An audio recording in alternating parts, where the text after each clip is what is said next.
What's up, everybody? This is Scratch, and today we're talking about Xbox accessibility. I tripped over that trying to. That's like the most unaccessible thing to say. I think it needs a different name. But anyways, I tripped over that 1,000 times trying to make this video. But basically, what we're talking about in the store, there are now tags that show up on games to tell you what accessibility features that they have. Now, this isn't brand new because it did come out in November of 2021, and the reason I'm recording it so late. Not to make excuses or whatever, but there were some features in this that I thought were going to come out. And so I was kind of waiting for it to flesh out a little bit more. But it seems as though that didn't happen. So now I'm just going to show you what we have here. And I will, in the form of feedback, or now I say feedback, but in reality, these aren't actually my ideas. I do think that when I was getting ready to record this, I actually saw some of these features or saw some of this stuff working in here. But then by the time I got around to being able to actually sit down and record it, after I was playing around with it, the features were gone. So I don't know if they're coming back or if they got changed or if something bigger is coming or whatever the case may be, but I'm going to talk about it in the form of feedback as if it was my idea, but it's not. Just wanted to call that out. Let me know what you guys think down in the comments below, of course, because I'm super curious to have a conversation about this and see what people think. So without further ado, let's jump over to the Xbox store on the console and we'll take a look at these and you can figure out what I'm even talking about. So here we are in the store. Now this is going to show you, if you just come over here to home and then you come down to accessibility spotlight, this is going to show you all of the games that currently have these tags available, but keep in mind you would come across them if you were just browsing the store and you happen to select this game's page. This is basically just, spotlight is a way to show games that have, I think it's like 4 or more tags available on them. So we're going to click here and go to the store page for Star Wars Squadrons. And if you come down here under the details, you'll see these accessibility features are listed. They have 3 gameplay, visual, audio input. It kind of shows everything that they have. And if I click on them, I can get a little bit more specific about what is there, like accessibility on launch, adjustable difficulty, on-demand tutorials. Most of these are pretty self-explanatory for what they mean, but if you don't know, or you need a further explanation, then you can come down here to where it says learn more, and it actually shows all these feature definitions on the web page. So just looking at this web page really quickly, it kind of explains the accessibility features on Xbox game and kind of explains the tags a little bit there. But if you come down here at the bottom, you can see where it says expand all, and you have the features, the gameplay, the audio, and it kind of shows all of the tags that will show up on these specific games and gives you a little bit further explanation as to what each of those actually means. So text contrast options, for example, the contrast of the text used in the game meets accessibility standards for text contrast, including high contrast option, and it can be helpful for individuals who have trouble distinguishing text on the screen. Now that explains that and tells you that because there actually is a standard. So if you're a developer and you're making games on Xbox, you should know that there are people who work at Xbox that get up every day, and that's their life, their job. I've met them. I've been blessed enough to be able to sit down and talk with them and see what it is that they do every day.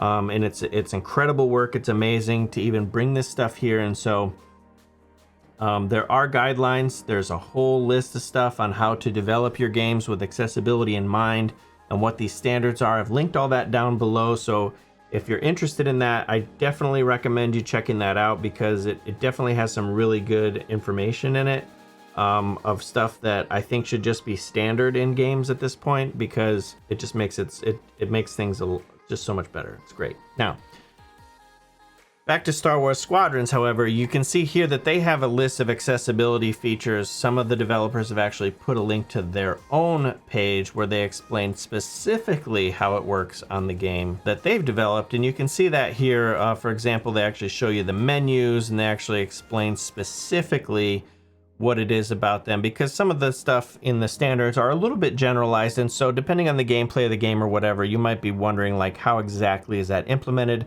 And so some of the developers have actually made accessibility pages on their websites, and then of course they've linked them here in the store, which makes it super easy to fully research everything about a game before you pick it up to make sure that it's something that you're gonna like to play. And I think that that's like a win for everybody. Now I just want to call this out. One of the most accessible games I've played, and honestly it's a really fun game as well, This is called Celeste. I even have a pin of it here. But you can see that Celeste has an assist mode where I'm just going to continue. I have the assist mode on. And one of the things in that assist mode allows me to completely skip this level, for example, and I can go to this level. Now, when I get into this level, I'm obviously going to select it here to play. Okay, so now that I'm here in the game, I could get to a point where, you know, something might be difficult, but you'll notice that I'm not dying, and I can just dash back up here and I can try. Oops. I can try again, and I have infinite dashes. That's because I'm able to come down here to these assist options. I can slow the game down, I can have infinite stamina, I can have infinite dashes and invincibility on. I can turn it on or off, and I can completely play the game with these features on to make things a little bit easier, because as you may or may not know, while Celeste is one of the most accessible games, it's also pretty difficult otherwise. And so they have these features in here that really make it easy for anybody to be able to kind of enjoy and go through them. However, if I go to the accessibility page for Celeste, it only lists 6 accessibility features, and none of them are gameplay. It does show that there are no QuickTime events or button holds, and there's input remapping and single stick gameplay, steady camera, audio feature, but it doesn't explain anything to do with those features that I showed you, where I could turn off, turn on invincibility, or infinite dash or whatever to help me actually play the game in addition to all of these. And so this is just to point out, basically I wanted to talk about Celeste, so it gave me a good opportunity to do that.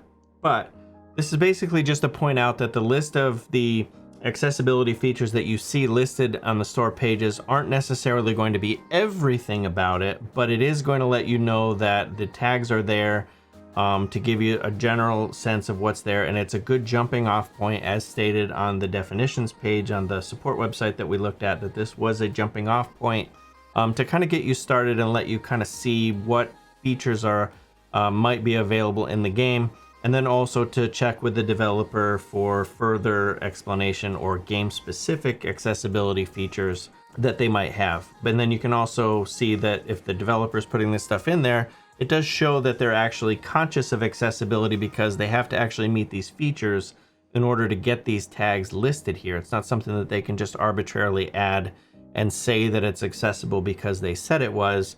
It's because it actually meets the standards and criteria. So it lets you know that the developer is actively thinking about these things when they're developing their game. So that being said, I want to take a look now at my feedback portion of this, which again is just basically what I wanted to see with this, or what I had seen before but seemed to go away. But that's the ability to search by these specific tags.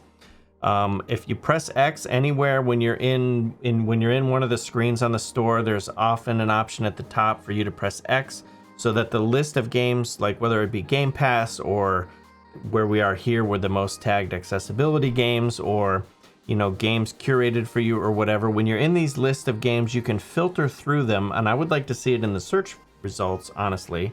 But where I could press X, and you can see that I can filter by all of these different capabilities, whether it's got 60 FPS, ray tracing, optimized, cloud enabled, smart delivery. I would love to see those accessibility tags added here or back here, to where I could actually search for games that say, for example, like show me every game that's listed with no QuickTime events, for example, or has these certain games play specific. So if I have a specific need and I want to search for them, I can find all of the games that utilize the specific feature that I would need them to have or would like them to have, and I can find it right here rather than searching by the game and finding it the other way. I can just say show me every game that has button remapping, which is probably going to be most of them. Hopefully in the future someday it is most of them, or hopefully in the future someday you don't even need to have these tags because it's just a general standard.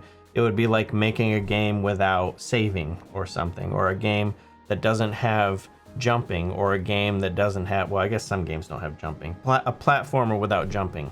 It would just be a known thing or just a given, and it would be weird to not have them hopefully you enjoyed this video. If you do, make sure you leave a like or comment. All that sort of stuff obviously helps. I don't need to say all the stuff. Everybody says it. You know what to do if you want to support here for free. It definitely helps out the channel, and I definitely do want to let you know that I appreciate it. With that being said, we'll have more videos coming out here soon in the future. We got a big year of updates coming, hopefully. Lots of new stuff coming, new games and everything to talk about here on the channel, so stay tuned for that, and I will catch you all next time. Thanks for watching.